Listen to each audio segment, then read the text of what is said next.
Hello, crafty friends. This is Nina B with a second video from our August 2023 card shop. We made this card a few days ago in our card shop sessions. This is very different from how our usual layout goes together. You can see, isn't that neat? So I don't know, I kind of call it an envelope card because it looks like an envelope. And I'll show you well, can't show you where the idea came from because honestly, I don't remember, but it wasn't my idea.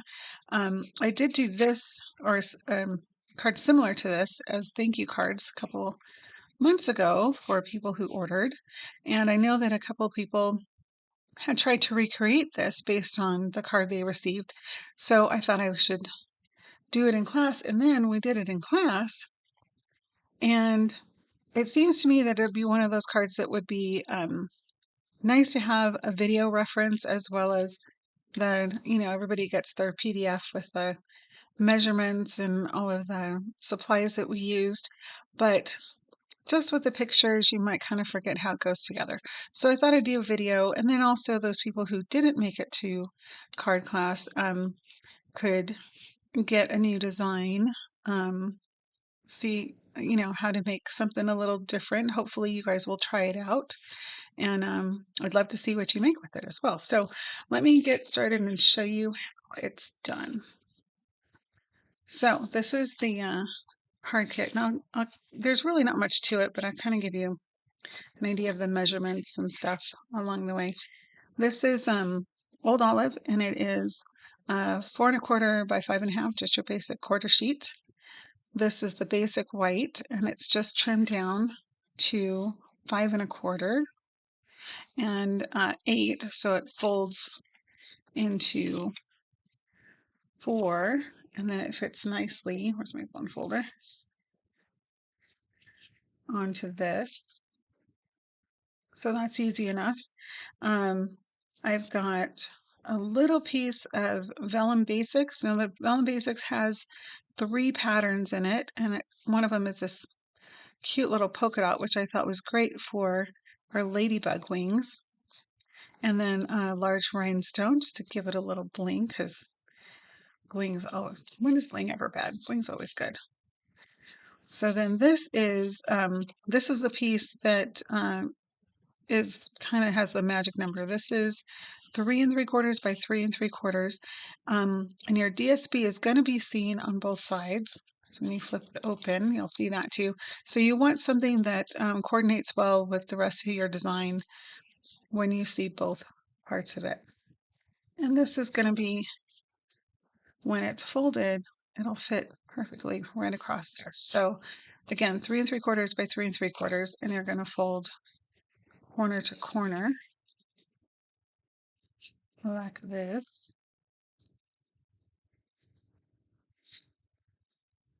And then we're going to snip off just a teeny bit. And that is so when we grab our label punch, and this is the lasting label punch. Let me fit this in here. Come on. We can get it all the way down, and we're just going to punch. We're going to go pretty much as low as we can because we don't want to cross this crease here. And there's that. We don't need that anymore. And then this is what we're going to adhere down like that. And then this is going to hold that piece in. So, but we don't want to do that yet because the other part of this that just goes against the grain of what we always do is we are going to be stamping. See, again, goes like this. We're going to be stamping at the folded end, not the flap end. So you got to kind of pay attention to that because it's easy to miss, and then you wind up having to use side B. So, which is not a bad thing. It's always good to have that extra side. And then this is just a little strip, and let's see, this is basic white, 3 3/4 by 3/4. And This just is for our inside sentiment. Speaking of sentiments, the stamp set I used on this is this gorgeous one right here. Look at those fonts. Aren't they beautiful? And you get all these other little bonus ones too, but the font is what really struck me. I just thought those were gorgeous.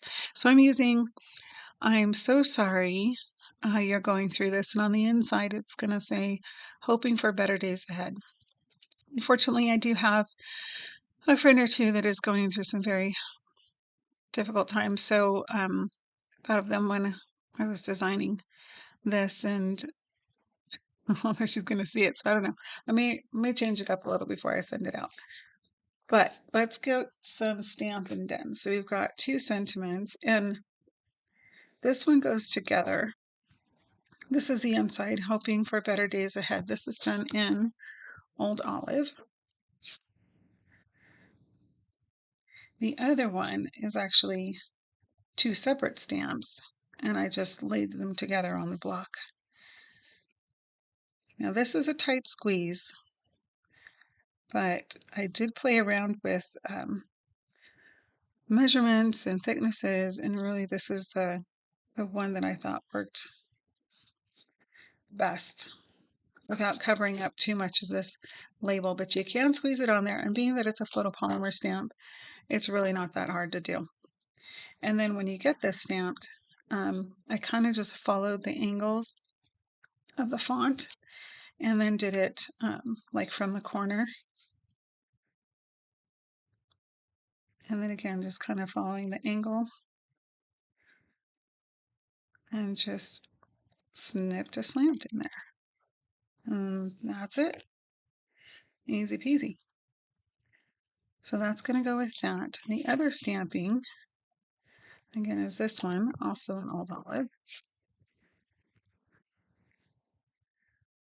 And again, not the flat, but the fold. That's where we want to do this. And I kind of just centered the I'm so sorry. I'll try and get this straight. Bad idea. Oh, did I catch something? I don't know. It's weird. I think seems like it's inked it. That's fine. It's tiny. Anyway. Okay. Oh, we do have one more thing in Old Olive to stamp. That is the little petals on our flowers. And for that, I did stamp off. I just wanted it a little lighter. It's always good to do the darker one first, I find, because it's easier to see those dark images through when you're going to stamp your lighter image, in this case, a little flower. I also stamped, and again, this is the way it opens, so I want it at the bottom here. I want to put a couple more flowers and leaves. So, yeah, if you stamp the darker one first, then you have an easier time lining up your lighter image.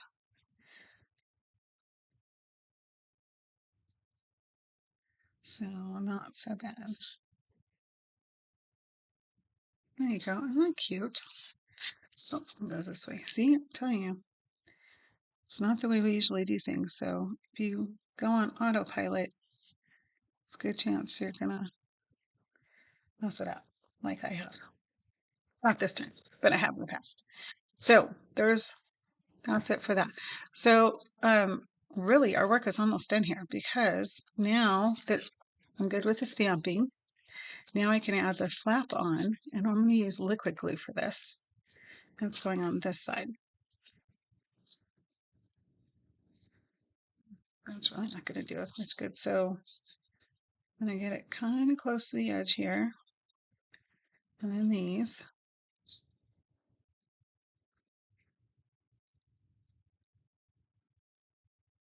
So just lay that on there. And luckily with the liquid glue, I can kind of move things around a bit. I want to tuck it up pretty much to the top there. Maybe leave just a hair, because I want to be able to fold it down.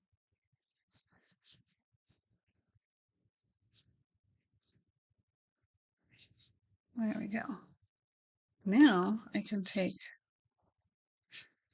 this part, and again, nobody ever sees this because it will get sandwiched in between.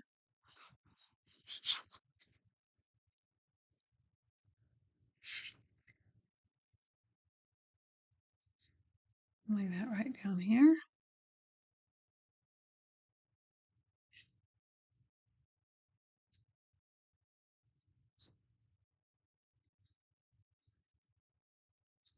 Where am I getting ink on here?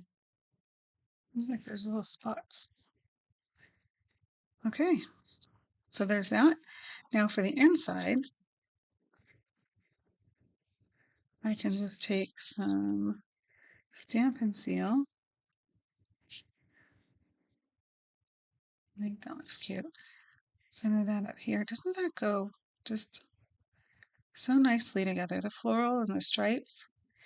And if you guys remember the name Laura Ashley from like, I don't know, late 80s, early 90s, I think she was a designer.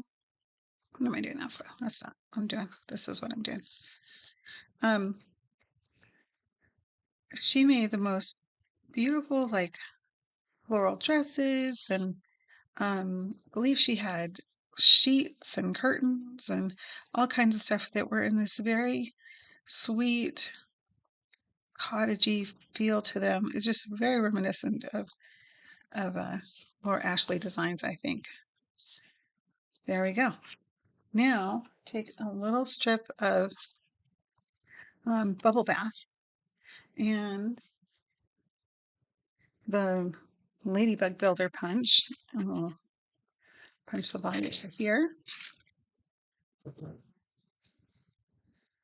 And then now we can add the wings.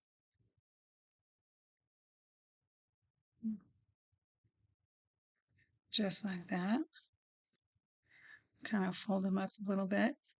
So definitely don't want to add any adhesive to the head because we want that to be a little movable. That's what's going to hold this. Oops, just bent his antenna. That's what's going to hold that there.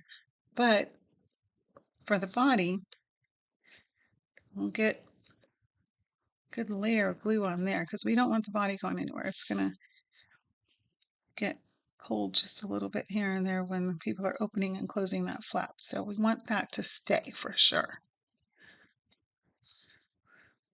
But once that's down, that's pretty much it. Look at that. Beautiful, right? I love this. So this is great. Anybody who came to card class, this was a mild challenge just because it's different. It's not hard, it's just different. So um, a little different path than what we're used to. But I think everybody liked it almost as much as I did. Maybe some more.